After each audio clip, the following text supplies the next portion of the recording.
Hello മക്കളെ, welcome to examiner. മിഷാൻ സാറാണ്. Refraction of light, പ്രകാശത്തിൻ്റെ അപവർത്തനം എന്നുള്ള ചാപ്റ്ററിലെ 6th പാർട്ടുമായിട്ടാണ് സാറ് വന്നിട്ടുള്ളത്. ഇന്ന് നമുക്ക് പഠിക്കാനുള്ളത് ചെറിയൊരു ബോക്സ് ആണ്. ഓക്കെ, മക്കളെല്ലാവരും ശ്രദ്ധിച്ചിരുന്ന വളരെ സിമ്പിളായിട്ട് നമുക്ക് പഠിക്കാം. ആദ്യം തന്നെ നിങ്ങൾക്ക് അറിയേണ്ട ഒരു കാര്യമാണ് മാധ്യമം, മീഡിയം ഏതൊക്കെയാണുള്ളത്.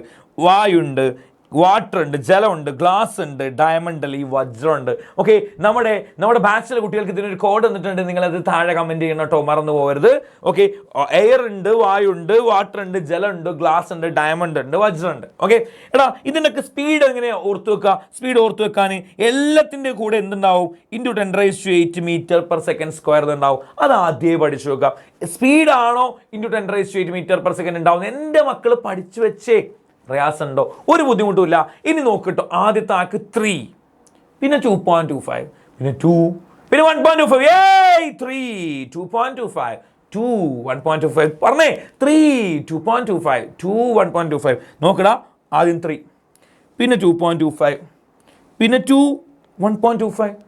പഠിക്കുക എളുപ്പം. 3 2.25 2 1.25. ആഹാ, കിടിലം. എന്നാൽ ഇത് പോരാ, ഇത് മാത്രം പോരാ. ഇത് സ്പീഡ് മാത്രമല്ല പഠിച്ചിട്ടുള്ളൂ. നമ്മൾ പഠിക്കാൻ പോകുന്ന ഒന്നുകൂടെ ഉണ്ടല്ലോ, റിഫ്രാക്റ്റീവ് ഇൻഡെക്സ് കൂടെ നമ്മൾ പഠിക്കാൻ പോകുക. എന്താണ് N? റിഫ്രാക്റ്റീവ് ഇൻഡെക്സ് എന്നുള്ള എൻ്റെ മക്കൾ ഓർമ്മ ഉണ്ടാവണം കേട്ടോ. എന്താ റിഫ്രാക്റ്റീവ് ഇൻഡെക്സ്? അപവർത്തനാങ്കാണ്. ഓക്കെ, അപവർത്തനാങ്കം ഇതേപോലെ പഠിക്കാം. ആദ്യത്തെ ആൾക്ക് 1, പിന്നെ 1.33,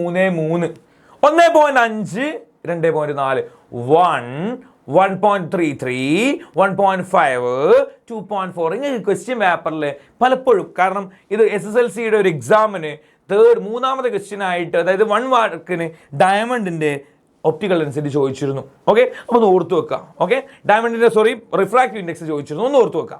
പ്രയാസങ്ങളൊന്നുമില്ല. 1, 1.33, 1.5, 2.4. ഓക്കെ, സിമ്പിളായിട്ടൊന്ന് ഓർത്ത് വെക്കുക. ഇനി 4 പാർട്ട് കൂടെയാണ് ഈ ചാപ്റ്റർ തീരാനുള്ളത്. ആവേശത്തോടെ മക്കൾ കാത്തിരിക്കുന്നതെന്ന് അറിയാം. ഓക്കെ, നിങ്ങളുടെ വാല്യുബിൾ കമൻസ് എന്ത് ചെയ്യണം? നിങ്ങൾ മറക്കരുത്. വീണ്ടും നമുക്ക് കാണാമെന്ന് പ്രതീക്ഷയോടെ നിർത്തുന്നു. Good bye.